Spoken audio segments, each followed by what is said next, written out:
The next question says here, it says, need for excessive admiration. Yeah. So when you think of that, does that not resonate with you, or how do you feel that applies to you and how you live? I like that there's a qualifier in there of excessive. Okay. And read it again. Need for excessive. Need for excessive admiration. Yeah. I would say that many years ago, before I became a coach in this game, I definitely wanted admiration from other people. Okay. And it was because I wasn't, for a lot of reasons, but one of the primary reasons is I wasn't admiring and showing admiration from myself. It wasn't coming from within. So I can definitely understand one of the characteristics of a narcissist is that need for excessive admiration from others, and then doing things to get that admiration from other people. You know, it's kind of like putting on a show or an act or performing in some sort of way to then try to elicit that from other people. And the word excessive in there, because it makes me also think of the 5 love languages and words of affirmation, and how that can be a person's love language, to receive words of affirmation. However, the need for the excessive amount of not just affirmation, but admiration, those are different things, as that relates to the narcissist. So, yeah. So you've been around this game for a while, and so I'm going to ask for your feedback. When you experience me, do you feel me having a need for excessive admiration? Or what is your experience of me when it comes to that? I've always experienced you as being open to receive another person's feedback, whether it was admiring feedback or otherwise, and to listen to it and take it in. But I have not experienced you as that being a source of your own self-worth or self-image. So what another person has to say was not what you used to fuel yourself and to make yourself feel big and important. So no, I wouldn't say in the case of this definition that would apply to you. Okay, thank you for that feedback.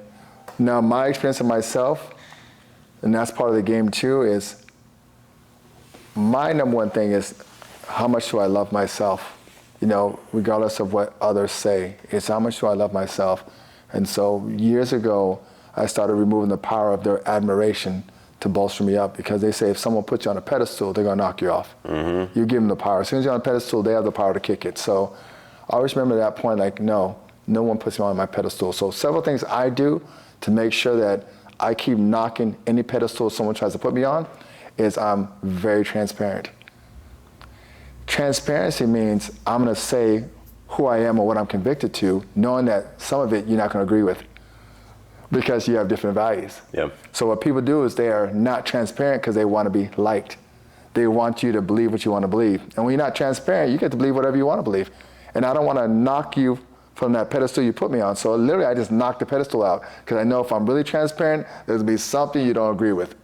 That's how it works. It's like, I want to do that way, or that's wrong. Or, I mean, you just get judged. So I put myself in a line of fire to be judged all the time from the level of my transparency, and that keeps any pedestal from growing.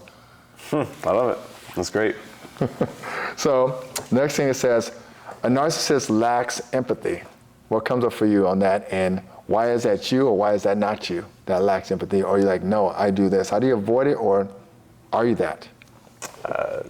I mean, of course it makes sense. A narcissist is a person who's very much into themselves, and so empathy is about being able to put yourself in the shoes of another person, see things through their perspective, and connect with the emotions that they might be going through. So a person who's narcissistic, that definitely won't be an area that they excel in, because that has to do with connecting with another person in an emotional way. I've experienced myself as empathetic, and it's one of the things that has helped me to be a great coach, is to be able to listen and empathize, and not necessarily get enrolled in what a person is going through, but to be able to connect with them and see and understand, and then give feedback and give perspective. So I don't personally relate to that, but again, hey, maybe somebody else might have experienced me that way. But empathy has been an area that I've intentionally worked on over the years.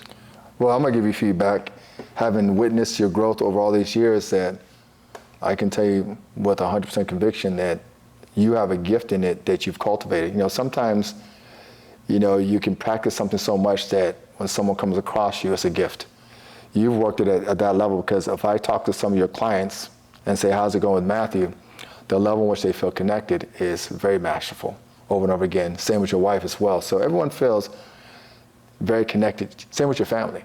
You know, so I'm going off my experience of you, like, you're the one leading your family right now. They all go to Matthew because you're the hub that connects everybody. Even if there's disconnection between your family, they know we can connect through Matthew. So yeah, I would definitely confirm that you're the example of empathy, which is deep emotional connections to others. Now the question is, how did you get there? And were you always there? I was not always there, because it was, you know, these weren't conversations I had growing up when I was younger, and through adolescence and young adulthood, talking about empathy and connecting with other people's emotions. I think there were probably social signals that maybe I just wasn't picking up on. For example, the kid in school who can empathize and connect emotionally probably ends up having a certain type of relationship that is favored. But it wasn't until much later into being an adult that I recognized empathy as being an important part of creating the type of relationships that I wanted to experience. Okay. And so then it was, okay, well, let me work on that empathy, because I can be in an argument with a person, and in my mind, I'm just waiting for them to say the thing that I can jump on to win, okay, and to speak my point. Whereas, coming from a more empathetic standpoint, is let me listen to understand. So it was a shift in what sort of the goal was, for my ego to win versus for me to understand and connect. So my relationships and the status of my relationships were one area that kind of clued me in that empathy might be something for you to work on, because I wasn't creating and maintaining relationships the way that I wanted to. And so that got me looking more at the role that I play in that, and that's where the empathy came up. Awesome.